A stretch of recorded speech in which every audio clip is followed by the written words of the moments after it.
तो गाइस फिर बनराज शाह कहता है श्रीमती सुषमा देवी ने पिछले 15 सालों से जेल की हवा काट रही है सजा।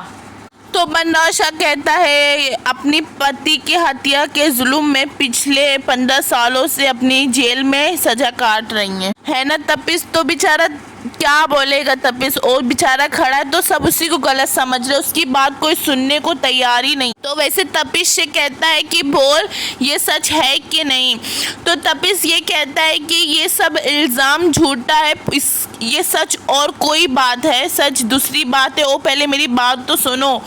बोला मेरी माँ को उस जुल्म की सज़ा मिली है जो उसने किया ही नहीं। तो वैसे गाइस बनराज शाह तपिश की माँ के साथ बहुत ज़्यादा बदतमीज़ी करने लगता है। तो तपिश ये कहता है कि मेरी माँ से तमीज़ से बात करो। तो बनराज शाह एक ज़ोरदार तमाचा मारता है, बोलता है कि तूने तमीज़ सिखाई, तूने तमीज़ सीखी, इतनी साल अपनी माँ को छुपा के रखा, अब तमीज़ की बात करता है।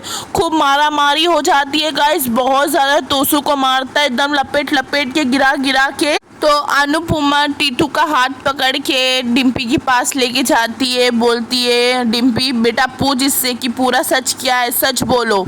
नई शुरुआत सच के साथ शुरू होनी चाहिए, ना कि झूठ के साथ, सच बताओ जो है। तो डिम्पी ये बोलती है कि तुमने मुझे सच बताने की कोशिश की लेकिन टीटू सच बताया तो नहीं ना, इसलिए दर्द हुआ है। जो भी है ना आधा ना कम ना पूरा ना ज़्यादा, जो भी है सब मुझे सच जानना है।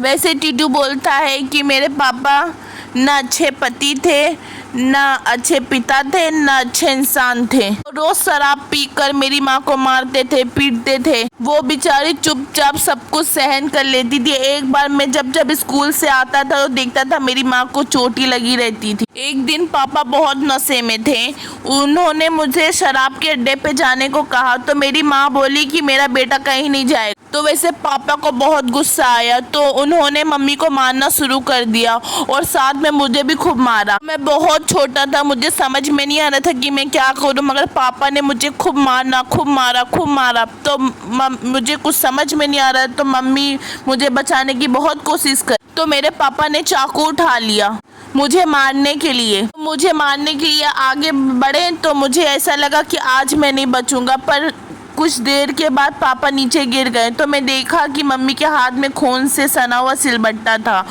तो मेरी माँ ने किसी की जान नहीं ली है, मेरी माँ ने मेरी जान बचाई है। तो फ़ोन करके पुलिस को बुला के अपने आप को सरेंडर कर दिया और मेरे से ये मना कर दिया कि कभी भी किसी को ये मत बताना कि मैं तुम्हारी माँ हूँ या फिर तुम मेरे बेटे हो। तो बनराज शाह वहाँ से ताली बजाते बजाते टीटू के पास आया, बोला कि क्या माइंड ब्लोइंग कहानी बनाया यार, तुझे तो डांसर नहीं तुझे तो राइटर होना चाहिए। बहुत ज़्यादा इम्प्रेस हुआ हूँ, अरे यार बहुत मज़ा आ गया, वेरी इंटरटेनिंग। तो वैसे टीटू की माँ बोलती है अब आप भी बताइए। अरे माँ अपनी औलाद के लिए हर बद्दुआ अपने सर पे लेती है, तो एक माँ खुद अपनी औलाद की बद्दुआ कैसे बन जाएगी। तभी मैं टीटू को अपने से दूर रखी कि उसके ऊपर कोई दाग ना आए, उसके ऊपर कोई उसको उल्टा सीधा कुछ ना कहे। तो हमेशा मैं उसको यही बोली कि आज से तू अनाथ है, मेरे से कोई रिश्ता नहीं। मैं अपने टीटू के लिए, अरे हर माँ अपनी औलाद के लिए जान दे देती है, तो मैं अपने बेटे के लिए सिर्फ 15 साल अपनी जीवन का दी हूँ। वैसे आपको 5 ही मिनट हुआ ये सब पता चलते आप रिश्ता तोड़ दिए, और ये कैसे आप बताता, ये पूरी बात कैसे बताता, ये डिम्पी और अंश के बिना नहीं रह सकता है। तो गाइस वैसे डिम्पी अपने आप को कमरे में बंद कर लेती है, अपने आप को नुकसान पहुंचाने की कोशिश करती है। गाइस देखते हैं कि आगे होता है क्या। यहीं तक की वीडियो है, आपको पसंद आई हो तो चैनल को लाइक शेयर एंड